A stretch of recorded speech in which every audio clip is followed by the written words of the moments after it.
Magandang araw sa inyo mga kadadi. Tara po at magluluto tayo ng Bake Mac. Sa mga wala pong pang-Bake Mac dyan, huwag kayong mag-alala, makakagawa tayo nito. Tuturo ko po sa inyo kung paano ko po ito niluto. Dahil nga po magkakaroon na naman po tayo ng mga okasyon.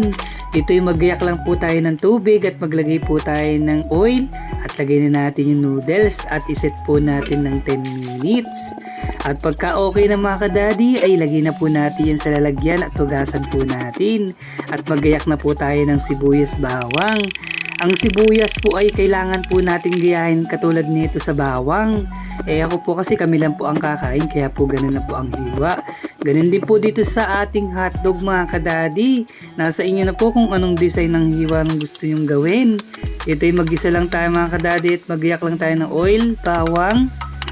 Sunod po natin yung sibuyas mga kadadi. Halo-haloin lang po mga kadadi para mag-golden brown din po yung sibuyas natin. Kaya rin nga po ilagay na po natin yung 1 can ng corn beef.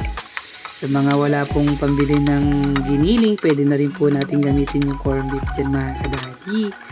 Halo-haloin lang po mga kadadi para po maluto at mix po natin yung hotdog. Halo-haloin lang po ng maigi mga kadadi at maglagay po tayo ng black pepper at garlic powder at wag-add tayo ng kaunting tubig lang mga kadadi. Nasa inyo na mga kadadi kung pararamihin nyo yung sauce nyo at lagyan na po natin yung tomato sauce. Sayang naman po kasi kung hindi natin simutin mga kadadi. Halo-haloin lang po mga kadadi at paglagay po tayo ng patis pampalasa. Tapos lagay po natin yung ketchup mga kadadi. Tikman po nyo mga kadadi kung sakto na po sa inyo yung panglasa. At comment below naman po tayo mga kadadi kung taga saan kayo para po malaman namin kung saan umabot yung video na to. At lagay na po natin yung gatas mga kadadi at halo-haloin lang po. Tikman po nyo mga kadadi kung sakto na po yung tamis. Pagka hindi pa po, pwede po tayo mag-add ng asukal. At ito nga po mga kadadi at gagawa tayo ng pangpatong niya sa ibabaw na sauce. Dito ay kailangan lang natin na Nestle cream kung ano kahit anong available na brand pwede po. At condensed milk. Kahit anong brand din po pwede.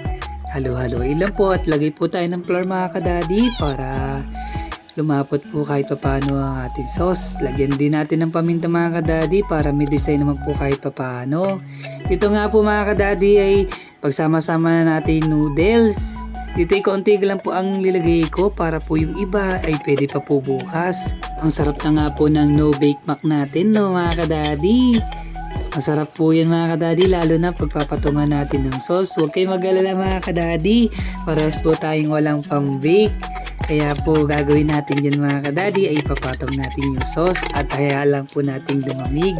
Kung wala naman po kayong rep mga kadadi, huwag na po nyo ilagay. Pwede naman po yun. Yan nga po mga kadadi.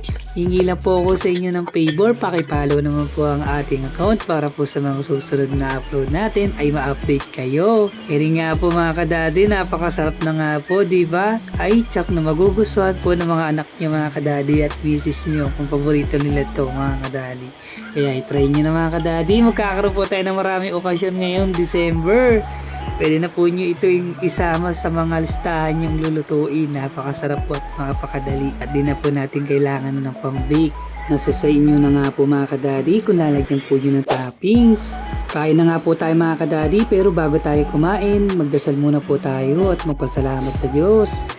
Tara po mga kadadi, eri po si Daddy My Kitchen ay lagi nagsasabing, mas piliin nyo pong laging masaya.